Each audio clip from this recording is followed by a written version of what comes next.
Thank you very much. Can I have the PowerPoints up? Antonio, I actually connect to your question, which you just asked, Jeff. And technology is part of the answers which I will give, or answers which are embedded in some of the recent experience to empower children to be catalysts or agents of change in sustainable development. That's my topic. Before I get into the topic, let me emphasize that education for what I think is and remains an important question and is answered differently over human history. I would like to emphasize, before getting into practical agency aspects of children for sustainable development, the intrinsic value of education. Education for being educated. Values have been mentioned, the open heart and mind, the arts, music, language, but also the responsibility. I talk more about this last part and emphasize children and youth must not be instrumentalized, but responsibly guided and brought into partnership. I talk about these 3 points: concept of childhood and child agency, promising examples, and then a few lessons. The scope of agency of children in the context of sustainable development relates to initiation of intentional actions, so I'm doing a bit of definition here, and action that has an effect on something or someone. So it's intentional. The elements, partly outcomes, are the shared decision-making and action-taking, becoming an educator, and act as a catalyst for change. This is not a new idea. The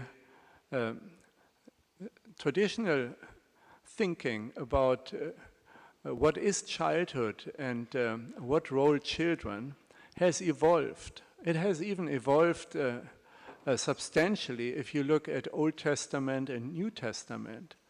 There's a very harsh and supervisory position regarding education and children in the Old Testament, and a revolutionary change in the new one. I mean, Jesus teaching as 12-year-old man or boy, some adults and so on, unheard of in the old days.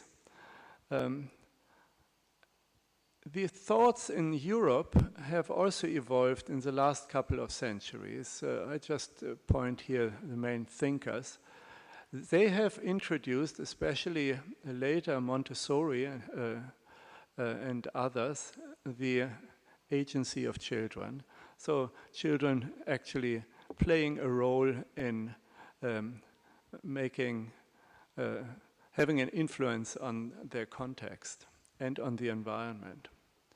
Education, however, is part of sustainability in its various dimensions. The environmental, social, economic, and cultural dimension is being influenced by children.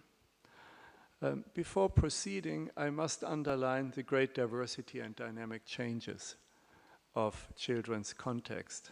Not only the rich, poor, and boy-girl, but also the huge differences still existing between rural and urban spheres. Child labor is mainly a rural phenomenon in terms of large numbers. Children left behind in rural areas because of low quality schools is a rampant problem. But rural life is changing very fast in our days, and aspiration levels of young people are changing also with it. We do aspirational surveys in my institute with rural children, for instance in Ethiopia, and it is exciting to see how fast aspirations are building up. So we ask, how may the potential of children as catalysts or agents of change for sustainable development be nurtured in responsible ways? The answer in a nutshell is good schools and taking children seriously and some technology. I come to some of such examples. And how to scale up children's agency through education? The answer in a nutshell is it will not be possible without a massive rethinking how schools operate and how they embrace children's desire to be agents of change. So scaling up is not a matter of some NGO action here and there or some foundations action, which, as important as it may be, government and school system have to be part of that. This is more something for a written paper. The framework which I'm working with, teaching and stimulating by education and participation is at the center. Children create projects, act as agents of change, impacting on local community, family, and peers. You know that some well-known policymakers and politicians love to say, it takes a village to educate a child. But I think it's also the other way around. It takes the children to educate the village. And this is some of the examples which I'm suggesting. Some of the examples I'm telling you are suggesting. But there are basic preconditions for child agency that need to be addressed so that children can be catalysts and actors of change, even in addressing undernourishment, infectious diseases, and so on. Let's not forget that about 1 in 3 children under 5 are malnourished, and that issue needs to be addressed. And again, children can be part of that the solution of that problem. This invisible slide gives you examples which I have reviewed in preparing for this talk, and clustered them as activities for child education for environmental change. Actually, most of these initiatives are based in middle income and rich countries. Secondly, more broad-based science education stimulating own actions for science creativity. And then direct and indirect child agency for education, health, and nutrition, changing the well-being of their communities, including their own. And I cluster them by environmental, social, and economic dimensions, whichever these programs, and some of these are not little initiatives. Some of them are already quite big. In looking more deeply into the recent experience, much not yet published tells me that there is something in the making, something good is building up that includes children a lot more significantly in change processes for sustainable development, environmental, social, and economic. I present you 3 pairs of examples. The first one is on child education for environmental change. I point at the eco schools. There are about 46,000 in 59 countries by now around the world. UN agencies play an important role developing their curricula. Agency of children is enhanced by them, and there are good indications that they show impact. A radical example in India, sorry, I'm not yet there, comes on the next slide. A radical example in the Philippines is interesting to note. The example is, in this case, small. School children learned that their school would be seriously put at risk by an upcoming landslide. Community and parents did not act.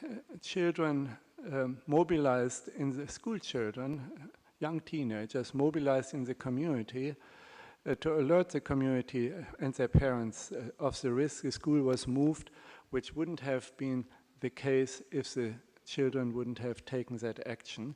And out of that came a network of local environmental monitoring in that environment. The whole community environment matters for sustainable solutions, and children are engaged in that, in sanitation, in water improvement, and so on. Second set of examples are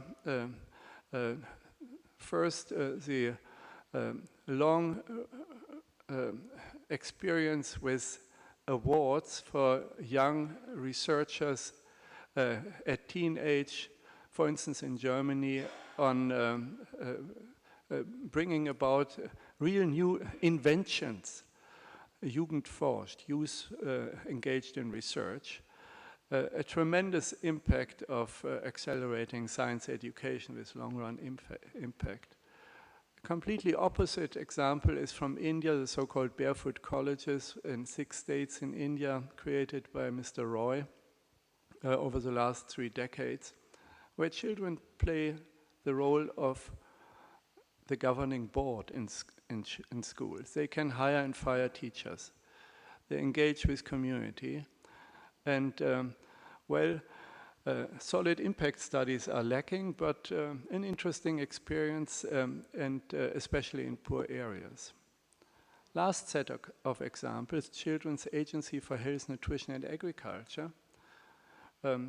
First, an example is from Peru, where children were trained in very simple laptop laboratories about the problem of infectious diseases when their fathers or mothers wouldn't wash their hands when they were feeding and dealing with the pigs in the house, virus disease spreading.